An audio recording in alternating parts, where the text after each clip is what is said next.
So you're considering paying a visit to Salt Lake City, Utah, or you're considering moving here altogether. There are so many cool places to check out in the city, but today in this video, I'm going to cover the top 7 places that you might want to check out that are considered hidden gems, places that only the locals know about because you're not going to likely find these places as a top priority to go check out if you're just searching on Google. And if we haven't met yet, welcome back to my channel. My name is Scott Steele, and I'm a local real estate expert here in Salt Lake City. I love helping people through these videos discover all things Utah, including Utah real estate. But what I really love to do is help people make that transition and make Utah their home. As a homegrown Utah native, I love this place. It is the best place in the world to live, in my opinion. Of course, I'm biased, but today in this video, I want to talk about some things that not everybody that comes here actually ever gets to check out. And I also would bet that most locals still have not checked out these cool places.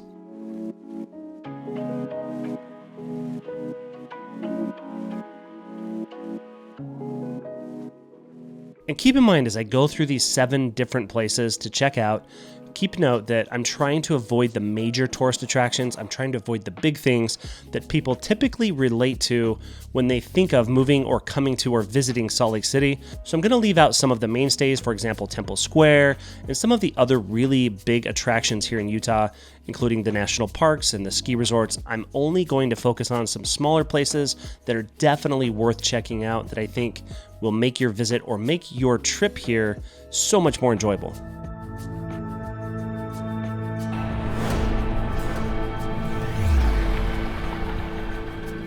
Okay, number 1, Utah, and especially Salt Lake City, is known for so many incredible outdoor activities, and one of those many activities is hiking. We are right here tucked away at the front of the Wasatch Mountains. This corridor that we live in is called the Wasatch Front, and there are countless hikes. There are so many different canyons and hikes to check out, but the first thing on my list is a particular hike called the Living Room. And once you get to the top and you overlook the entire Salt Lake Valley, there's a beautiful place. It's a rock structure there with rock chairs and couches and structures to act kind of like a living room. It's really cool. It's really unique. And it's one of the best places in the city to take in a sunset, as it looks directly out to the west as that sun sets right over the Great Salt Lake. So if you've got a few hours to make that hike, it is so worth it. And it's honestly kind of an easier hike anyway, but it's a really, really big reward on the tail end of that hike. Okay, next up on the list is Butte Gardens. Now, most of the time when we think of something called Butte Gardens, all we think of is a botanical garden or some sort of cool place to go check out, but maybe it doesn't have as many activities. Now, Butte Gardens is a little bit different. It's tucked away right at the base of the Wasatch Mountains at the University of Utah. It's got an incredible amphitheater that's used for a full concert series all year long, and there are some big names that come and play here as well. It's a wonderful concert venue. In my opinion, it's the best concert venue here, and it's small and intimate, but it gives you such an amazing backdrop with those Wasatch Mountains just outside of Salt Lake City.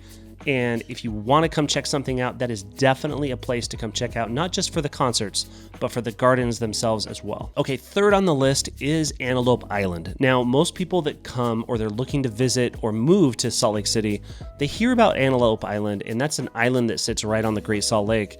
This island is pretty popular in terms of tourist destinations, but what I'm putting in this video today is not very many people actually go experience Antelope Island at sunset. If you can make a trip to go out to Antelope Island just to experience a sunset, it will make your entire day worth it. And the crazy part is this island has amazing wildlife, from bison to antelope to deer to foxes. There's so many different animals out there, and tons of different birds as well that you don't see anywhere else in the state. It is an amazing place to go check out in and of itself. But if you can experience Antelope Island in terms of a sunset, it's all the better. And the crazy part is Antelope Island is only about 30 minutes away from downtown Salt Lake City. So I would highly recommend making that a date with your spouse or your significant other, or take the whole family, experience it together. It's amazing, and it's definitely worth checking out. Okay, fourth up on the list. Now, when we talk about who came here to the Salt Lake Valley first, in 1847, this valley was settled by the Mormon pioneers along with Brigham Young. And as they descended down the Rocky Mountains and down through the Wasatch Front and stepped foot in this valley, they declared this as the place where they were going to settle. And the next day they hiked up. And a short time after, Brigham Young and 7 others, they hiked to the top of a peak that overlooks the valley. And that peak is Ensign Peak. Ensign Peak is another hike on this list. It's a really short hike. It can be a little bit difficult if you're really out of shape, but other than that, it's a pretty easy hike. There's a monolith type style structure, which is a monument to not only Brigham Young and the others that came up here, but the meaning behind Ensign Peak, where they determined how they were going to plan out their city, how they were going to lay it out, and plan the future city of Salt Lake City. And again, just like the previous mention of Antelope Island at sunset, this is another incredible place to check out a sunset. But I would add that this is probably the single best place to look over the city and down through the entire Salt Lake Valley. And sometimes when I talk about Utah or Salt Lake City in general, we can get really carried away with how much of the activities here are centered around the outdoors. So I want to make sure that I include some things on this list that aren't outdoor related. And the next one on this list is a prime example of that, and that is Eccles Theater. Your Eccles Theater experience starts the minute you enter into this spectacular 5-story lobby. The Eccles Theater architects were so inspired by the southern Utah landscape, they decided to bring it into the theater. The walls, seats, and floors are awash in the colors and striated patterns of the canyons, and the signature star-filled ceiling is reminiscent of a big, clear, star-filled night sky. One happy and unexpected benefit of this star-filled ceiling is how some of the performances and the acts actually integrate it into their performances. Okay, moving on, number 6 on the list is Memory Grove. Right in the heart of the city in Salt Lake City, we have Temple Square, and if you walk just a little to the northeast, you'll find City Creek Park, and as you walk up into City Creek Canyon just a little bit, you'll enter Memory Grove Park. Memory Grove Park was established as a war memorial in 1924, just right at the mouth of City Creek Canyon in the heart of Salt Lake City. The park spawned a long tradition of support and involvement by private, civil, fraternal, military, and political organizations, and its evolution over the span of 5 generations reflects Utah's changing values along with her participation in world events. Memory Grove Park is a really cool place to spend an afternoon, and it's definitely worth checking out, and you're going to get some really cool photos in there as well. Okay, last up on the list is the buildings in Salt Lake City.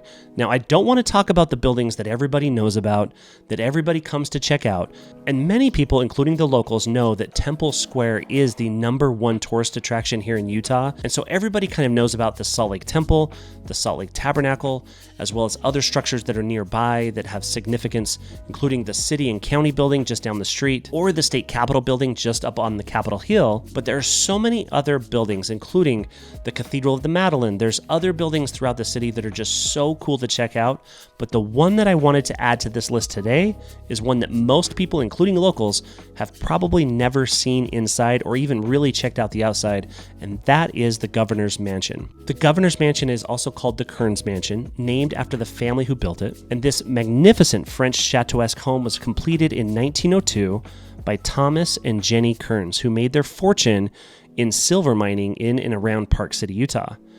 The couple chose the world's finest craftsmen and materials to create an architectural masterpiece on Salt Lake City's South Temple Street. Shortly before they moved into their home, Thomas Kearns was elected to the U.S. Senate, and the family toured Europe, collecting furnishings for their new residence. They raised their children and their family in the home, and engaged in other causes throughout the city. And several years after her husband's death, Jenny donated this entire beautiful home to the state of Utah with the stipulation to house Utah's chief executive, namely the governor. And it served that purpose from 1937 up until the mid-50s, and then again starting in 1978, the very year that I was born, all the way up to the present. And it is one of the most beautiful buildings to go check out. They do offer tours once per month. There are also other tours you can do if you're a student, but for the general public, there are typically tours every single month that you can go check this place out. Some of them are guided, some are unguided, but it's definitely worth checking out if you're paying a visit to Salt Lake City.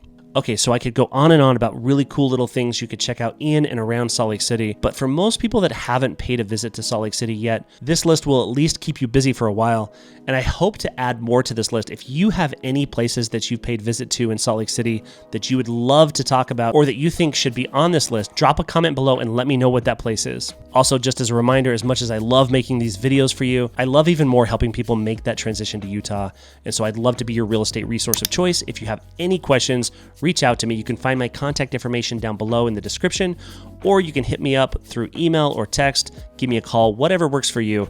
And until the next video, thanks guys.